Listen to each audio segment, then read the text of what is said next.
नमस्कार विद्यार्थी मित्रों, आपने इकाई 3 भाषा सज्जता आदि सब कुछ अपनी पक्की कॉपी में लिख लिया होगा। अब आगे बढ़ते हैं। इकाई 4 देश के नाम संदेश। इस इकाई में करण ने अपने मित्र हर्ष को पत्र लिखा है। पत्र में क्या लिखा है तो हमारे पूर्व राष्ट्रपति डॉक्टर APJ अब्दुल कलाम ने नई दिल्ली से 19 मई 2005 के दिन देश के नाम एक संदेश ईमेल से किया था। क्या कहा था तो आपके पास देश के लिए 10 मिनट का समय है, ऐसा कहकर उन्होंने एक ईमेल किया था और उस ईमेल को लिखते हुए करण ने यह पत्र हर्ष को लिखा है। पत्र में है, देशवासियों के मन में देशाभिमान की भावना उत्पन्न हो ऐसी बातें। बराबर है, समझते हैं। तो सबसे पहले पत्र में पता लिखा है करण का, मातृछाया, ऊंची शेरी, गांव मेसपुरा, तहसील भाभर, तहसील मानी तालुका, तहसील भाभर, जिला बनासकांठा। करण ने पत्र लिखा है दिनांक 24 दिसंबर 2011 को। सबसे पहले अपने मित्र को संबोधन किया है, प्रिय मित्र हर्ष, न अभिवादन किया है, नमस्ते।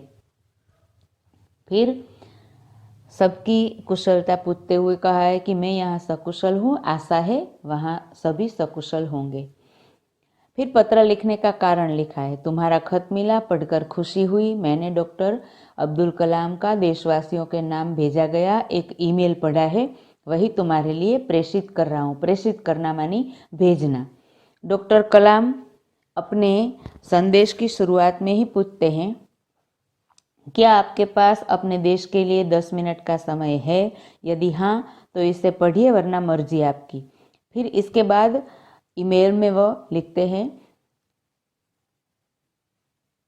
क्या लिखते हैं तो देशवासियों की सोच कैसी है यह बताते हुए लिखते हैं।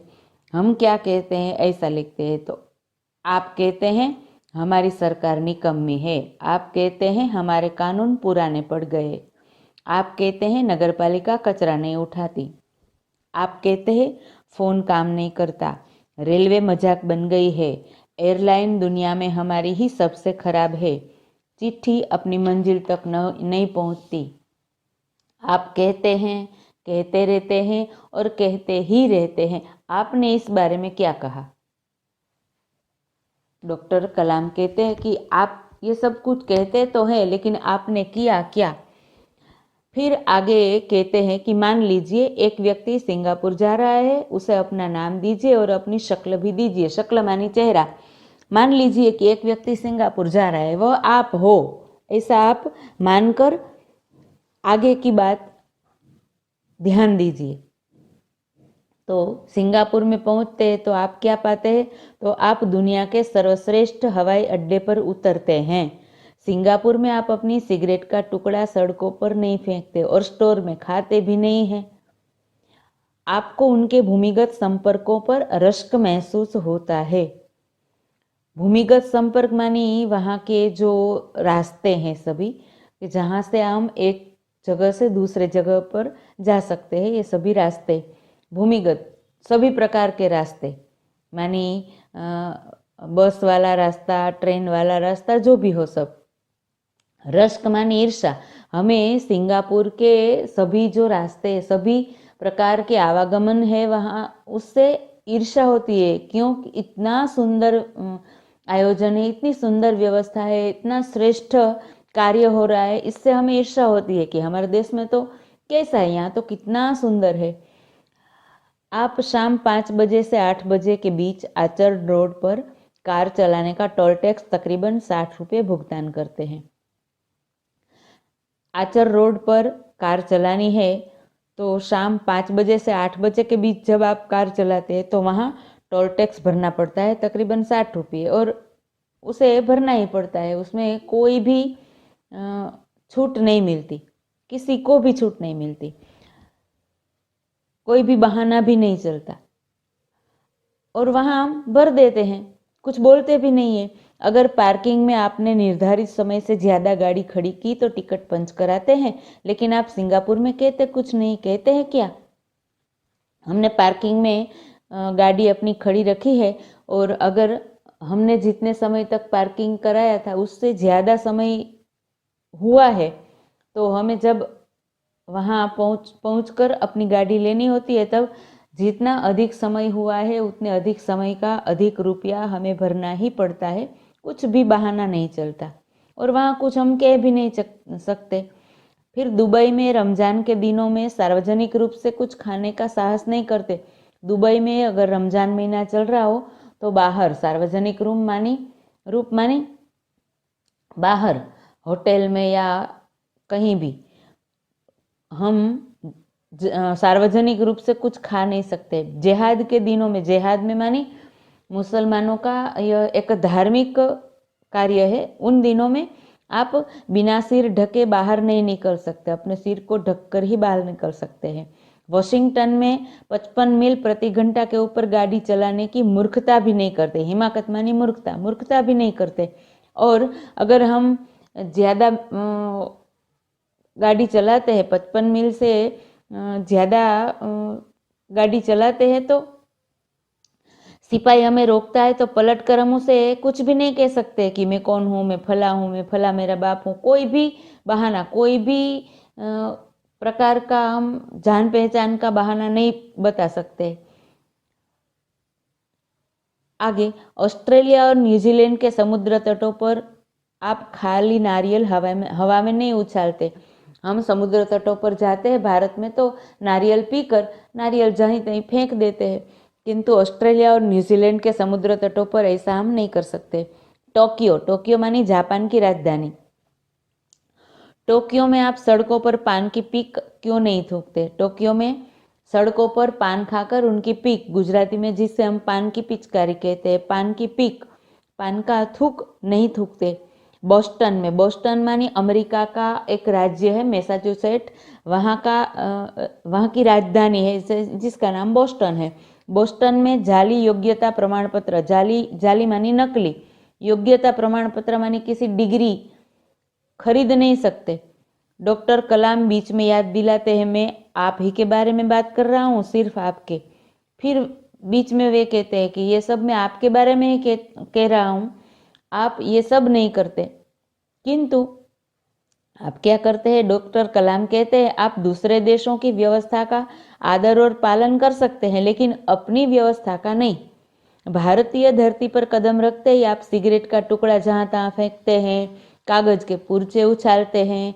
यदि आप पराये देश में प्रशंसनीय नागरिक हो सकते हैं तो यहाँ भारत में आप ऐसा क्यों नहीं बन सकते?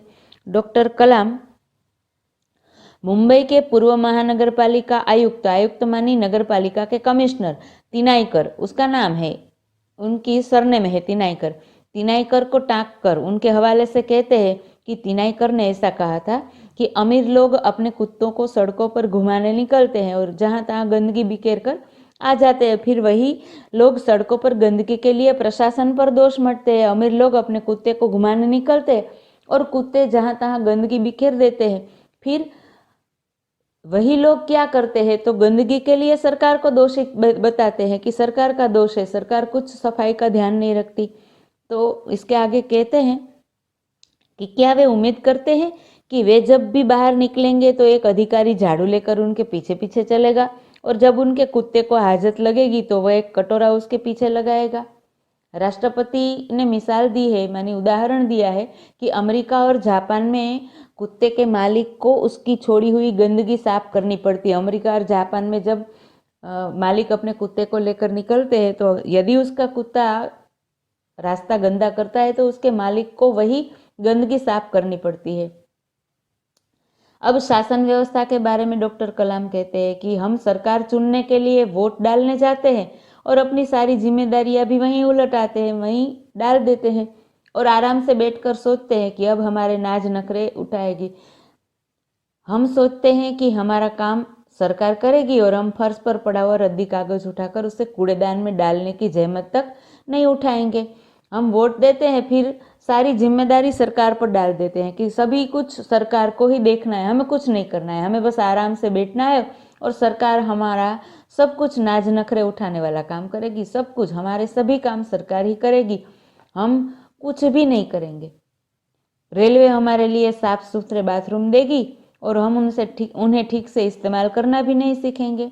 डॉक्टर कलाम ने कहा कि समाज की ज्वलंत समस्याओं, ज्वलंत मानी बहुत ही अत्यंत गहरी समस्या और अत्यंत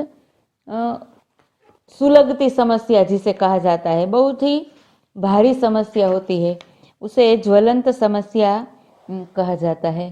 तो समाज की ज्वलंत समस्याओं के बारे में कहते हैं कि इनके बारे में भी हमारा ऐसा ही रवैया है, ऐसी ही परिपाटी, माने हमारा वलन ऐसा ही है। कैसा? तो हम ड्राइंग रूम में बैठकर दहेज के खिलाफ गला फाड़ते हैं और अपने घर में इसका उल्टा करते हैं और बहाना देखिए पूरी व्यवस्था ही खराब है। अगर मैं अपने बेटे की शादी में दहेज नहीं लूंगा तो इससे कौन सा बड़ा फर्क पड़ जाएगा। दहेज के बारे में ऐसा कहते हैं। तो राष्ट्रपति ने इस संदेश में पूछा, इस व्यवस्था को बदलेगा कौन? यह व्यवस्था है किसकी?